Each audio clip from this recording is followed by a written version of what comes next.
여러분 안녕하십니까? 최고로 치는 남자의 새로운 이야기 두 번째 시간입니다. 오늘은 우리나라에 가장 적합한 정치 제도가 무엇인지 이야기해 보고자 합니다. 현재 우리나라는 미국처럼 대통령 중심제를 채택하고 있습니다.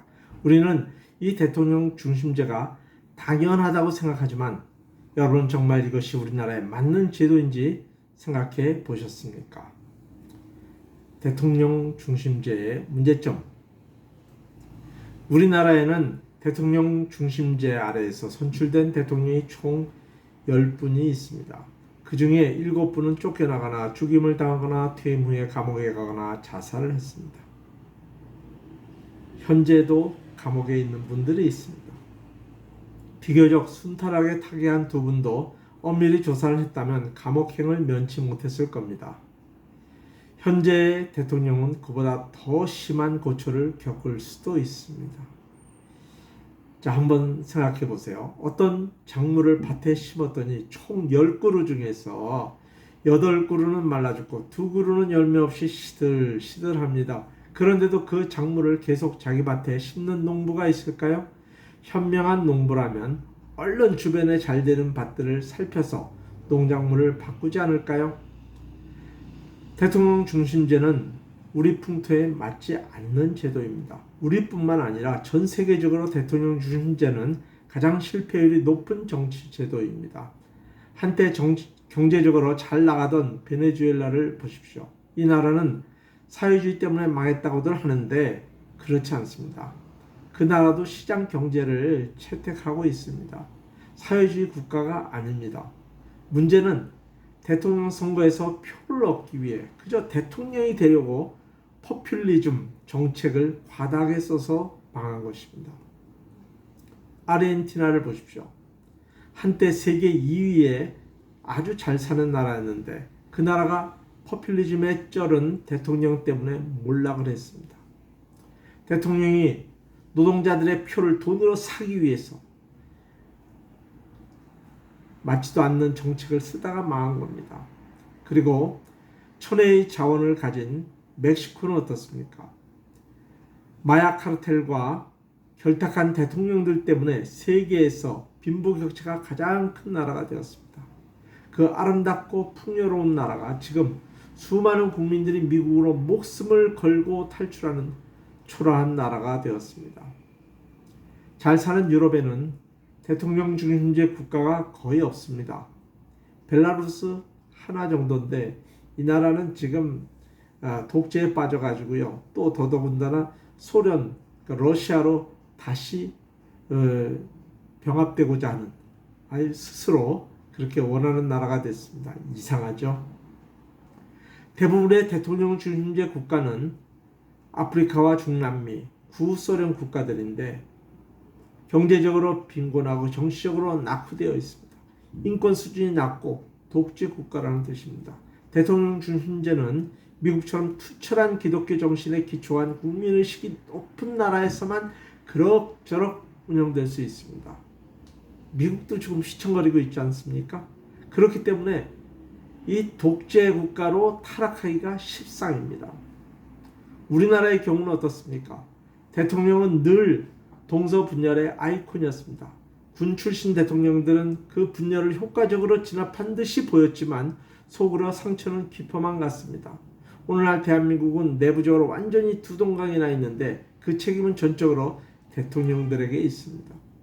과거에 김영삼 씨와 김대중 씨가 함께 민주화운동을 하면서 친한 적이 있었죠. 옛날 사진 보니까 두 분이 경부고속도로 건설 반대한다고 농토에 나란히 누워 계시던데 그렇게 함께 먹고 자고 하시던 동지들이 왜 갈라졌습니까? 서로 대통령 해먹으려고 그런 거죠. 이 대통령 중심제는 수십 년 동지도 적으로 만들어버립니다. 그런데 대통령이 지역을 통합하고 국론을 하나로 만든다? 삶은 소대가리도 웃을 일입니다. 지금 문재인 씨가 대통령이 된 지 몇 년이 흘렀는데 어떻습니까? 전라도와 경상도 두 지역의 사람들이 잘 지냅니까? 생각이 하나 되고 협동이 잘 이루어집니까? 동네에서 직장에서 전라도 경상도 사람들이 잘 화합합니까? 저는 목사인데 심지어 교회 안에서조차도 전라도 경상도 사람들은 화합이 잘 안 됩니다. 이런 분열 속에서 대통령이 여러분 화합하세요 말하면 먹히겠습니까? 그 대통령이 분열 덕분에 대통령으로 당선됐는데 그게 통하겠어요? 오히려 더 분열을 조장하지 않으면 다행입니다. 이런 이야기는 삶은 소대가리도 다 알고 있는데 더 떠들 필요가 없습니다. 현 정부 들어와서 동서보다는 진보, 보수로 가르고 사람과 국민을 가르고 있지 않습니까?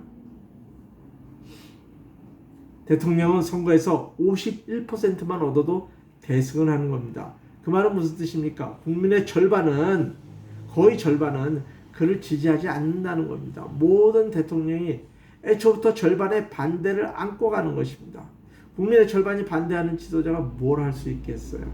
우리나라에서 대통령은 국민의 스승이나 멘토가 아니라 특정 지역 혹은 특정 진영을 대표하는 정파의 우두머리일 뿐입니다. 그러다 보니 문제가 뭐냐? 바로 국민적 존경을 못 받는다는 것입니다. 그게 중요합니다. 왜 국민적 존경이 중요하냐고요? 나라에 큰 위기가 닥칠 때 지도자에 대한 존경이 정말 중요한 것입니다. 예전에 월남전 당시에 남베트남의 지도자인 티우 대통령은 북베트남 호치민보다 더 많은 군대가 있었고 세계 최강인 미국의 지원을 받고 있었습니다. 그러나 국민의 존경을 받지 못했기 때문에 결국 패망하고 말았습니다. 현재 우리나라는 큰 위험 가운데 있습니다. 제가 말하는 위험은 정치, 경제적 위험이 아닙니다. 물론 그것도 엄청 위험합니다. 그런데 그보다 더 위험한 것은 국민의 정서적 타락입니다. 얼마 전 엠번방 사건이 있었죠. 그런 성적 타락이 우리 주변에 만연해 있다는 것이 문제가 아니고 그런 끔찍한 일들이 미성년자들에게 의해서 일어나고 있다는 것이 문제입니다. 지금 대한민국의 뿌리, 새싹이 썩어가고 있습니다. 초등학교 애들이 서로 성매매를 하고 또래 아이들을 살해하기까지 합니다. 이게 제대로 된 나라입니까? 우리 애들이 유럽이나 미국처럼 마약과 동성애에 물드는 거, 그거는 시간 문제입니다. 우리나라가 이렇게 된 이유가 뭡니까? 바로 나라에 올바른 지도자가 없기 때문입니다. 국민들에게, 특히 청소년들에게 올바른 길을 가르쳐줄 선생님이 없고 어르신이 없는 겁니다. 애들이 대통령 말씀 듣겠습니까? 국회의원 말 듣겠습니까? 코웃음 칩니다. 삶은 소대가리라고 불립니다.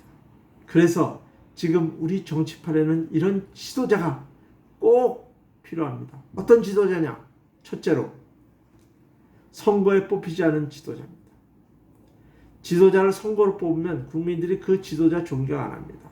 내가 뽑고 내가 자를 수 있는 지도자를 내가 왜 존경합니까? 비근한 예로 학원 선생님을 한번 생각해 봅시다. 학원 선생님은 대개 학교 선생님들보다 실력이 어떻습니까? 좋죠. 지식도 많고 가르치는 기술도 뛰어납니다. 열정도 많습니다. 그런데 애들이 학원 선생님 존경합니까? 안 합니다. 왜? 내가 고를 수 있으니까. 학원 선생님이 자기를 만약에 야단치면 어떻게 합니까? 학원 옮겨버려요. 그래서 지도자는 국민이 뽑는 사람이면 안 됩니다. 국민들이 방자해지기 때문입니다. 둘째로 직접 국가 행정에 참여하지 않는 지도자여야 합니다. 행정 업무를 하다 보면 거기에 소외돼서 불만을 가진 사람들이 반드시 있기 마련입니다. 세금, 집값, 복지 혜택, 마스크 공급 등등 행정일을 하다 보면 모든 사람들 다 만족시키는 건 불가능합니다. 물론 혜택 받는 이들도 있겠죠. 그런 사람들이 혜택을 금방 잊어버립니다. 반면에 손해는 뼈에 사무쳐서 잘 잊혀지지가 않습니다. 옛말에 은혜는 물에 새이고 원하는 돌에 새긴다는 말이 있죠. 따라서 어떤 국가적 지도자가 그 존경심을 유지하려면 국가 행정에 직접 관여하면 안 됩니다. 자, 선거로 뽑지 않으면서 직접 국정에 참여하지 않는 지도자, 그런 지도자가 있을까요? 있습니다. 바로 입헌 군주제 하의 왕입니다. 이쯤에서 의아해 하시는 분이 생길 겁니다. 입헌 군주제, 그건 영국이나 일본에서만 가능한 제도 아니야? 우리나라 왕이 없어진 지 벌써 100년이 지났는데. 그럴까요? 그래서 다음 시간에는 우리나라가 입헌 군주제로 돌아가야 하는 이유가 무엇인지, 또 그 가능성이 있는지에 대해서 말씀드리겠습니다. 감사합니다.